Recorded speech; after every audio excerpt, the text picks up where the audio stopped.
Hello and welcome to Subnautica, a game set in the far future about trying to escape an aquatic alien planet while discovering its secrets along the way.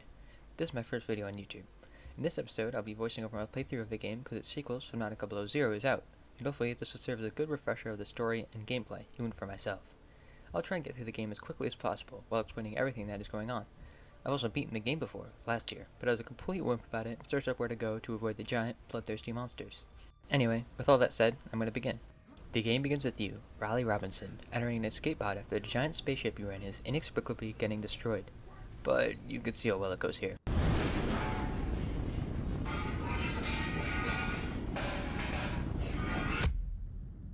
When you wake up, you're immediately tasked with extinguishing an ongoing fire on your pod and repairing it.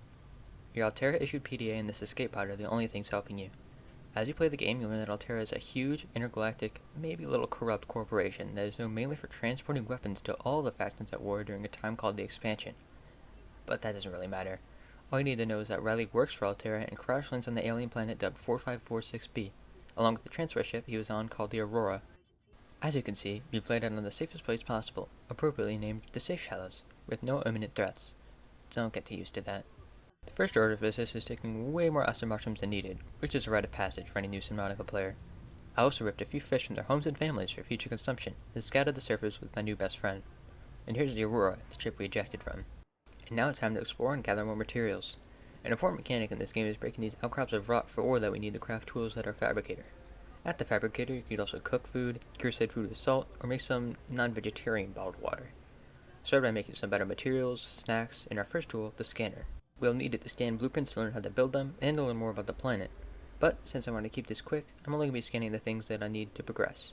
I also ate 3 whole fish the size of my head, because I'm a hungry, growing adult man. After that, I went to grab more materials and fish. Along the way, I also encountered one of my favorite animals in the game, a gasopod, which, whenever you get closer to them, they... hence the name. Here, we can see the new kelp-infested biome and some floaty boys on a rock. Then I went back home, crafted some more stuff, and left the pod from the top, because I forgot that was a thing. Also, check out this 10 out of 10 dive. Now, it was starting to get dark, which meant it was the perfect time to explore this other biome I hadn't been to yet. Once I got home, I made myself a few things, including some fins to help me swim faster, and deposited my extra supplies in the emergency storage bin. After going back outside, I found possibly one of the most scary fish in the game, if you've never played it before, which happened to only be found in small, claustrophobia-inducing caves. Their only goal is to chase you down and blow up, leaving sulfur behind. I was almost drowned, for like the 5th time now. I quickly explored that cave, and when I got home, my PDA let me know that there are increased levels of radiation coming from the Aurora, which is just fantastic news. Speaking of great news, I finally made my first weapon, some more tools, and an oxygen tank to increase the amount of time I could stay underwater. I'm also finally able to fix my life pod now. Now, with new confidence, I explored the Kelp forest again, and found some of the most passive stalkers I met. They're basically just alien sharks who like to chew on the scrap metal that fell off the Aurora, and will attack you when you get too close. The knife I made also allowed me to collect samples of the creep vine that this place is covered in, so I can make more crafting materials. After all that, I went back to collect even more crafting materials. It is going to happen a lot in this game. I'm just going to cut most of it out, if not all of it, unless I find something interesting. For example, right after, I found a fragment of the sea glide, which I'm going to need to speed things up. I also found a stalker covered in sickly green pods. Surely this is just nothing, and not some major plot point. I decided to scan it anyway, just in case.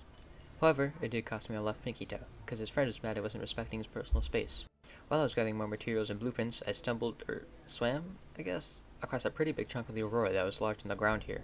I took a deep breath and went down to explore it, and subsequently got my right pinky toe bitten off by the stalker guarding it. I probably didn't need that one anyway.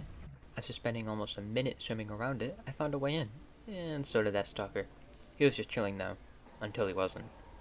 I finally got the door opened, and all that the rooms had were a few more blueprints for me to scan. Satisfied with this expedition, I swam all the way back home. Then I got more materials, stored them, got more materials, rinse and repeat, until I was finally able to make a new crafting station, the vehicle bay, which is much smaller than it sounds. I set it up on the surface of the water, and left it there, because I don't have any blueprints for the vehicles yet.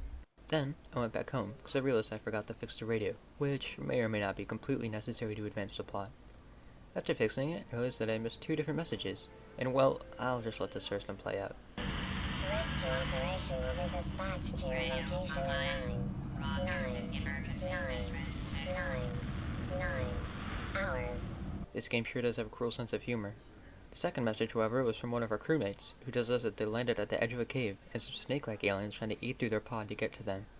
Obviously, I'm gonna have to be the one to save them, after I do a few things. I'm sure they're fine anyway. I started by making a better oxygen tank, when I was then told that, remember how the Aurora has rising levels of radioactive activity? Oh yeah, it's trying to result in a quantum detonation soon. Once prepared, I set up for the life pod, and realized that I completely forgotten the fact that I made a sea glide. Anyway, it turns out this pod is located in a new biome, filled with plains, red grass, and holy crap, what is that? That is our first Leviathan class encounter. Thankfully, these guys are friendly. They are called Reef Packs, and have reefs on their backs. I decided to neglect the life pod again in favor of checking this guy out. Finally, I reached the life pod, and what do you know? They're all gone. Surely this isn't my fault. The only thing remaining is the log of the captain who is on board, Ozzy. Here's what he says. I bet he's fine wherever he is. After all this, I found an even bigger chunk of the Aurora on the seabed, so obviously I had to explore it. Just like last time, I spent way too long trying to find the entrance.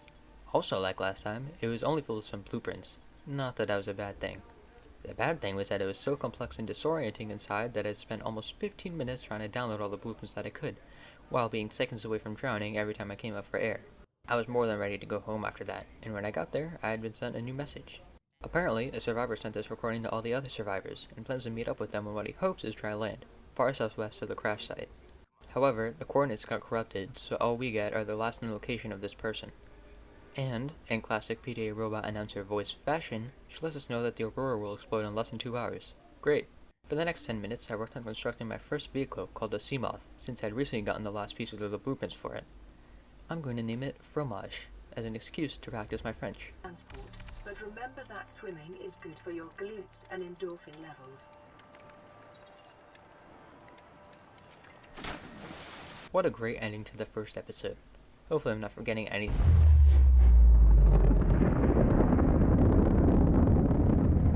Oh. Anyway, now that's the end. Hopefully this was actually enjoyable and wasn't too hard to understand, as my braces make it very hard to correctly articulate the words for a commentary series. But I'm going to try my best. Thanks for watching.